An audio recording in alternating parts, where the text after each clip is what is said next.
Well, another wide receiver is in, but you need somebody to throw it to him, right? So what's Pitt's plan at quarterback in the recruiting class of 2024? We're breaking that down and everything else going on in the world of Pitt sports on today's Morning Pitt. All right, welcome to the Thursday edition of the Morning Pitt here on youtube.com/Panther-Lair.com. I'm Chris Peak from Panther-Lair.com. You know the website, Panther-Lair.com, Pittsburgh.rivals.com, the most comprehensive source of Pitt sports news on the internet, football, basketball, and recruiting. You find it all at Panther-Lair.com. And, of course, message boards to interact with hundreds and thousands of other Pitt fans. All day, every day, people are on the message boards at Panther-Lair.com talking about Pitt sports. You don't want to miss any of that conversation. You want to join the best online community of Pitt fans that you're going to find. Go to Panther-Lair.com to keep up with everything. And, of course, our YouTube channel right here, youtube.com/Panther-Lair.com. Do me a solid.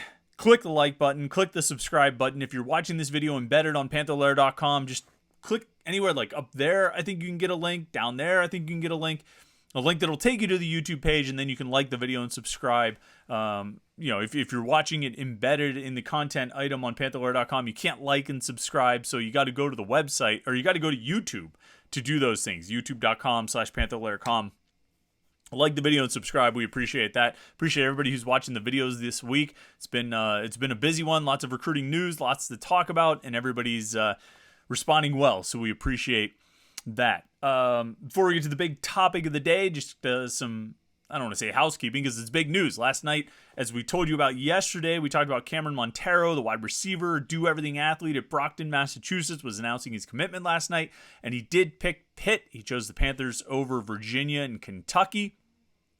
And, we talked. I won't go too deep on Montero today. We talked about him yesterday quite a bit. But he's a guy who, he's a wide receiver in college. He was a wide receiver his sophomore year of high school. He was a wide receiver his first 2 games of his junior season in high school at Brockton, Massachusetts. But his team scored a total of 20 points in those 2 games. And so after those 2 games, they moved him to a wildcat quarterback position, and Montero sort of took over the offense, busted out. They won 8 of their next 9 games. They scored 30-plus in all 9 of those games. They scored 40-plus in 6 of those 9 games, and they scored 50-plus in 4 of those 9 games, with Montero doing a lot of the heavy lifting. That first game he moved to wildcat quarterback, he rushed 12 times and picked up 198 yards and 2 touchdowns. He also caught a pass for a touchdown as well. So that move worked, and I think it speaks to the athleticism and playmaking ability that Cameron Montero brings to the field. Now he's going to bring it to Pitt as a wide receiver. I thought there was a pretty good chance of that happening, and it came to fruition last night. Now, of course, we're turning our attention to Aliquippa, where 4-star linebacker Cameron Lindsay will be making his decision tonight. Or this afternoon, I guess, is at 3 o'clock. I'll be out there at Aliquippa, providing whatever coverage we can. My history with live streams from Aliquippa High School or the Aliquippa area are not exactly very good. I've had a lot of busts come out of making that drive up to Beaver County, but we're going up again this afternoon. Think it should go better for Pitt, but we'll certainly find out. Penn State, West Virginia, some of the other top contenders for Cameron Lindsay, the 4-star linebacker, but I like Pitt's chances. We'll find out. I don't know, these videos, I usually release this at, 7 o'clock or something, so we'll find out in about 8 hours, depending on when you watch this video. It might be more, it might be less. But we'll see what happens there. We talked about that quite a bit yesterday. If whatever Lindsay ends up deciding, we'll certainly talk about it on tomorrow's Morning Pitt, right here on youtube.com/Panther-Lair.com. And speaking of, if you want to submit a question for the mailbag edition of the Morning Pick, go to the message boards at Panther-Lair.com. Between 5th and Forbes message board, we've got a thread there, mail time. Submit your questions for this week's mailbag. You can submit a question about Pitt football, basketball, recruiting, whatever else is on your mind. We'll answer as many as we can in the mailbag edition tomorrow. So make sure you get involved with that. It's always a lot of fun to do those mailbags. All right, so they got a receiver. That's their second wide receiver in the class, joining Rickdarius Day Farmer. We've talked about him on the message boards a little bit, 4-star wide receiver who committed on Christmas. We'll see what happens with his commitment. Doesn't exactly feel solid right now, but you never know. It's a long ways between now and signing day. A lot of crazy things can happen, even if sometimes, even if the craziest thing imaginable is that a guy ends up just sticking with his commitment. And in 2023, sometimes it feels like that is the craziest thing imaginable, at least with certain recruits. At some point this summer, I'll probably do an episode of the Morning Pitt where I feel like this recruiting cycle thus far has been one of the weirder ones that we've experienced in covering Pitt. We won't do that today because we have other things we want to talk about, but there's some weird stuff happening out there of commitments and guys committing and not announcing for weeks, or guys committing and taking an official visit the next weekend, or guys committing but not really being. It's committing, everything's secret, everything exists. It's a weird recruiting cycle right now, but that's another topic for another day. My point is they've got right now 2 wide receivers committed in the class of 2024. The coaches certainly are going to take 1 or 2 more wide receivers, but they also need someone to throw the ball to those wide receivers. And it's really the only position that has not been addressed yet in the class of 2024. It's quarterback. They've got a player at every other position. They're trying to take more players at every other position. But the one position where they haven't gotten a commitment yet is quarterback. And so I thought we could talk about quarterbacks today. There's no official visit weekend this weekend. The coaches are hosting a couple camps, but they're not going to have any official visitors. So in lieu of our regularly scheduled official visit preview episode, which we've done the last couple Thursdays in advance of the big official visit weekends, I thought we'd talk about quarterbacks for today, because obviously Pitt needs a quarterback in the recruiting class of 2024. None of there's any question about that. Everyone would agree that that's a need in every recruiting class. And certainly that's the case here for Pitt in 2024. And a handful of guys have emerged as the top targets. Brief history here of Pitt's quarterback recruiting in the last few years. Of course, they signed Ty Diefenbach late in the process last year after Kenny Minchie went to Notre Dame, and they kind of scrambled for an option. They found Ty Diefenbach in California. 2022, they did not sign a quarterback, and that kind of looms large here. It's a relevant point to consider. 2021, they signed Nate Yarnell. Obviously, he's still here. 2020, they also did not sign a quarterback in the recruiting class. Now, they brought in that year, and so this kind of feeds into a bigger point about quarterback recruiting, and it's something that we've talked about a bunch of times. It's something we'll continue to talk about a bunch of times. It's something that you need to keep in mind as we move forward following Pitt recruiting, particularly how the Panthers recruit quarterbacks.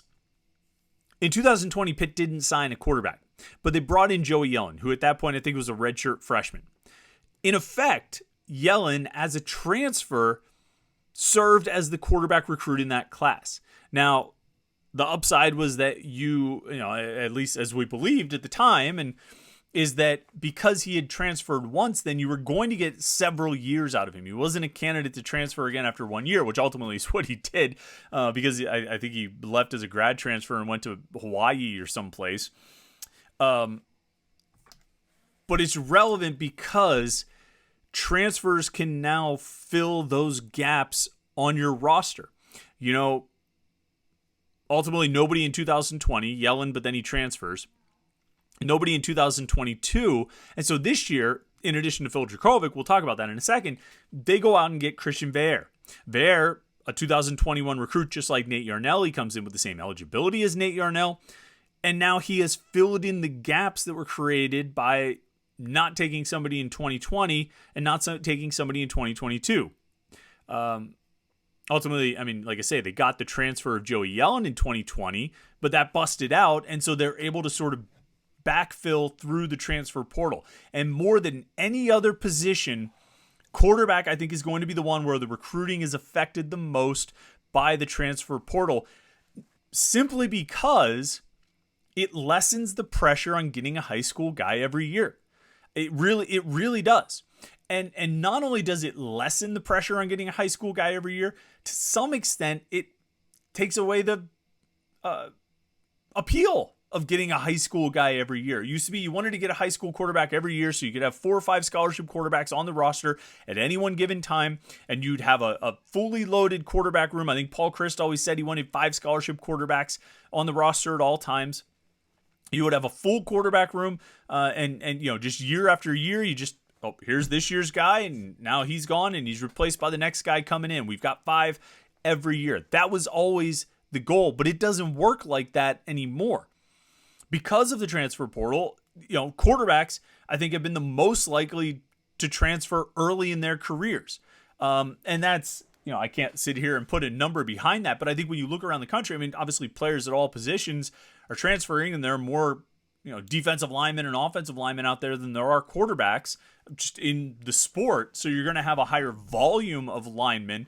But I think you look at quarterbacks, maybe more than any other position, if they don't see a shot, if they don't see a clear path to that starting job after, say, 2 years, they're gone. Case in point, Christian Veilleux. Look at, here he is after 2 years. Keaton Slovis comes here after 3 years because he doesn't see that path to a starting job any longer. Phil Dracovic is different. Max Brown was a little bit different, but Phil Dracovic was different. But Keaton Slovis, Christian Veilleux, Joey Yellen, who I mentioned, all of these guys transferred 2 or 3 years into their college career, or less, one, I think, in the case of Yellen, and they transferred because they didn't see that path to a starting job any longer, so they went looking for a new home. And while I think, if you take a quarterback every year out of high school, you're going to end up with 5 in the room, and that's great. And if a guy transfers, it's okay because you still got a lot of depth. I think if you take one every year, if you load up on high school quarterbacks every year, you increase the risk of losing those guys to transfer. Not everybody's going to be Nick Patty and stay around for 5 years being the backup.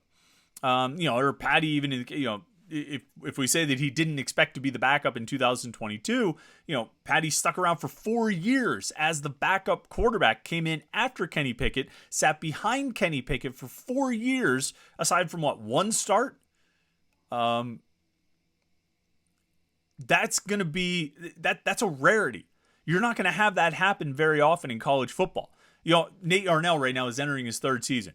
If he's not going to be the starter this year, Phil Dracovic is. If he doesn't think he's going to get the job or win the job over Christian Veilleux, do you really expect Nate Arnell to be in the roster in 2024? If he is, he would be another Nick Patty-esque unicorn to stay here for a 4th year, entering it knowing he's going to be the backup. I think that's going to be few and far between, and more often guys are going to go. Now that I think lessens some of the upside and appeal of taking high school guys every year.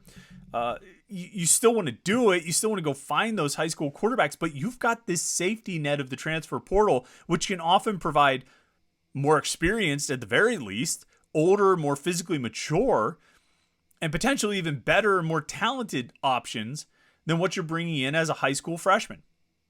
And you could go another step down the road and say, for a program like Pitt and a lot of programs around the country where you're not, or probably not, getting that 5-star quarterback who's ready to play as a true freshman, chances are you're bringing in a developmental guy anyway. And so you might need to develop Veilleux for a year or two. Well, you're going to need to develop the high school guy for a year or two. And Veilleux has already been in college football for a couple of years. He's been through a strength program. He understands the meetings. He understands what it's like to learn a playbook. He understands all of those things. I mean, you tell me which one's better. Now, you only have 3 more years max with Veilleux, right?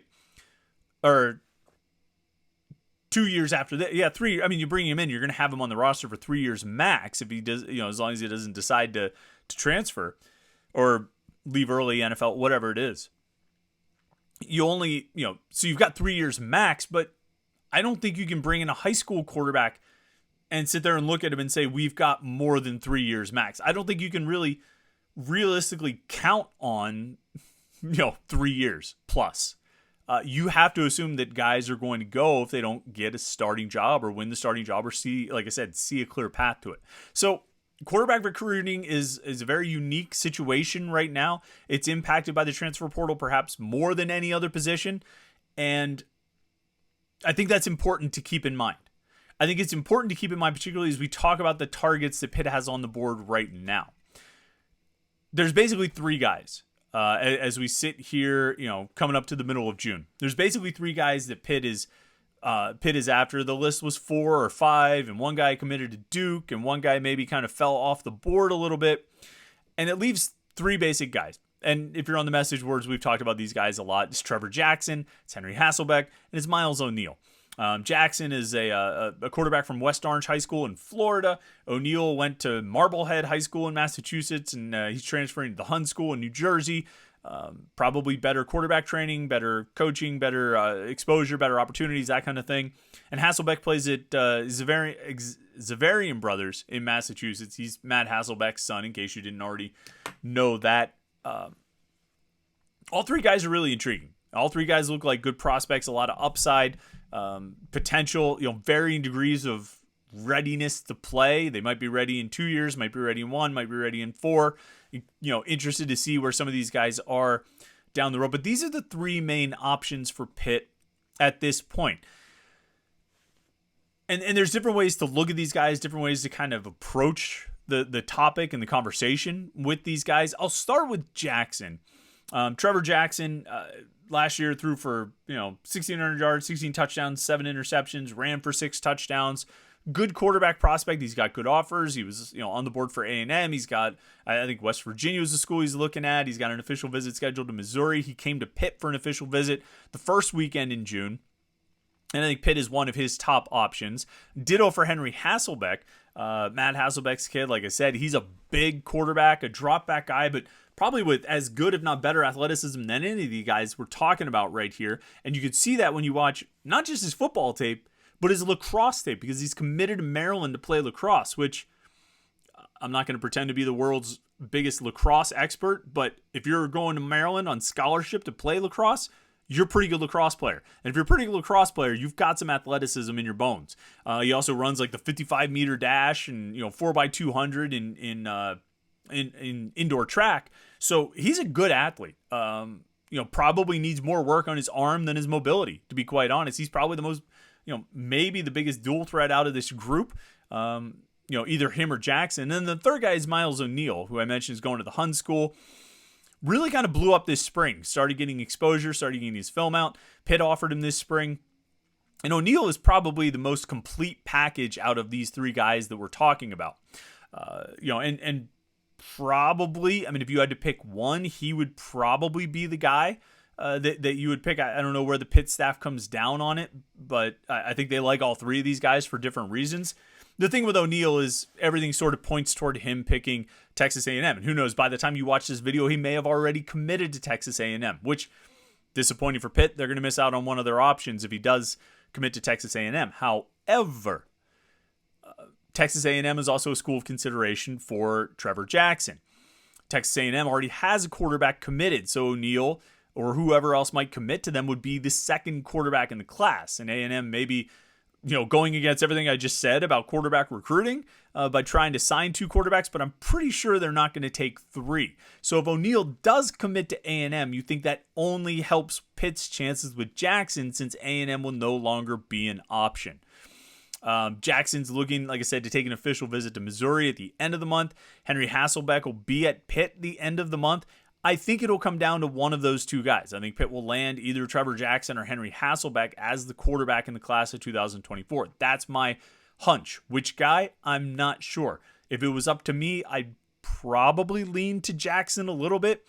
I think, the 6 rushing touchdowns, 6 yards per carry is going to point toward him being a bit of a dual threat quarterback. He's definitely got good mobility, but he's got a great arm. Watch this guy throw at Pitt's prospect camp last June and was blown away by how good he was. And that was when he was going into his junior season, coming out of his sophomore season. And he threw the ball really well. Probably a better arm than Hasselbeck has right now. Hasselbeck, of course, can develop that arm strength. But right now, Jackson probably has a better arm than Hasselbeck. And maybe the best, I don't know, it's a toss-up between him and O'Neill on who has the best arm. But he's a really good passer. Probably someone that you would feel can be really good, and you're curious to see what he can be 3 years from now with, or 4 years from now with a few years of college coaching. He's actually going to be in the Elite 11 finals, so there's going to be a real opportunity to see him throw the ball out in California. I think that's coming up this weekend. I forget the exact dates, but good quarterback options. The real question, what's really interesting, is if by some chance they miss out on all 3 of these guys, do they go to another tier of quarterbacks to try and get someone? They've got Vare and Yarnell right now as redshirt sophomores this coming season. Phil Dracovic will be done. Ty Diefenbach will be a freshman this year. I'm guessing they'll go to that next tier, that next, I don't want to say plan B, but I mean that next level of guys and try and find a quarterback to fill out the class. But I expect Pitt pretty much every year to be in the transfer portal looking for quarterbacks. That would be my assumption or my expectation, but we'll see what they end up doing. Certainly be keeping an eye on the quarterback movement this week and over the next 2 weeks. It should be interesting to watch. Of course, stay tuned at Panther-Lair.com for all of the news and information on Pitt's quarterbacks and recruiting and football and basketball and everything else going on in the world of Pitt sports. Panther-Lair.com, Pittsburgh.rivals.com, the most comprehensive source of Pitt sports news on the internet. Thanks so much for watching the video today. Head over to youtube.com/Panther-Lair.com, like this video, and subscribe to our YouTube channel. We appreciate that. And I think that's just about it. It's almost Friday, folks. We almost made it to the weekend. And there'll be no Father's Day massacre this year because there's no Father's Day official visit list. But we'll see what Pitt coaches can conjure up. They always seem to have something up their sleeve. But thanks for tuning in today. We appreciate it. Have a great Thursday. And we will talk to you tomorrow for the Morning Pitt here on youtube.com/Panther-Lair.com.